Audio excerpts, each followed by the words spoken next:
తమిళనాడులోని ఒక పురాతన గ్రామంలో ముత్తుపట్టన్ అనే ఒక యువకుడు ఉండేవాడు.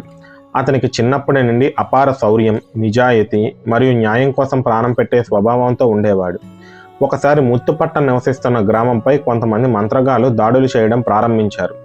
దాని వలన రాత్రుల్లో పిల్లలు అదృశ్యమవ్వడం, పంటలు నశించడం, గ్రామస్తులు ఇళ్లల్లో తెలియని శక్తులు విర్రవీగడం లాంటివి రోజువారీ సమస్యలయ్యాయి. ఆ గ్రామంలో ప్రజలెవరూ ఆ దుష్టశక్తులకు ఎదురుగా నిలవలేకపోయారు.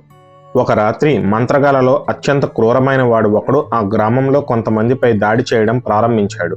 అది చూసిన ముత్తుపట్టన్ ఒంటరిగా ఆ మంత్రగాడిపై ఎదురు నిలిచి అతనిని ఆపడానికి ప్రయత్నించినా మంత్రగాడి శక్తి ముందు తన శక్తి సరిపోక ఓడిపోయాడు. ప్రజలను రక్షించే అతని స్వభావాన్ని చూసిన అయ్యనార్ దేవుడు అతనికి దైవిక శక్తులు, వీరబలం, దుష్టశక్తులను గుర్తించే దృష్టి ఇచ్చాడు. ఆ క్షణం నుండి ముత్తుపట్టన్ మానవుడి నుండి దైవిక యోధుడిగా మారడం ప్రారంభమైంది. ముత్తుపట్టన్లో ఈ మార్పు చూసిన దుష్టశక్తులన్నీ కలిసి అతనిపై పడి ఒక భారీ మంత్రయుద్ధం చేయడం ప్రారంభించాయి. కానీ ముత్తుపట్టన్ ఒంటరిగా ఆ మంత్రగాలతో పోరాడి మంత్రబలాన్ని ఛేదించాడు. దానితో గ్రామాన్ని చుట్టిన శాపం విరిగిపోయింది. కానీ యుద్ధం చివరిలో ముత్తుపట్టన్ తీవ్రమైన గాయాలకు గురవడంతో మానవ రూపంలోనే ప్రాణాలు విడిచాడు.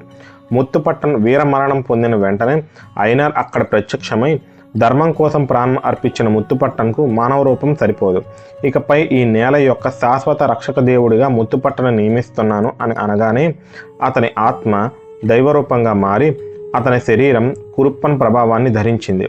ఆ రోజు నుండి ముత్తుపట్టని కురుప్పన్ అవతారంగా ప్రజలు భావించి అతనిని పూజించడం ప్రారంభించారు. మా కంటెంట్ మీకు నచ్చినట్టయితే ఒక లైక్ చేయండి అండ్ ఇలాంటి మరిన్ని వీడియోల కోసం మా ఛానల్ను సబ్స్క్రైబ్ చేసుకోండి.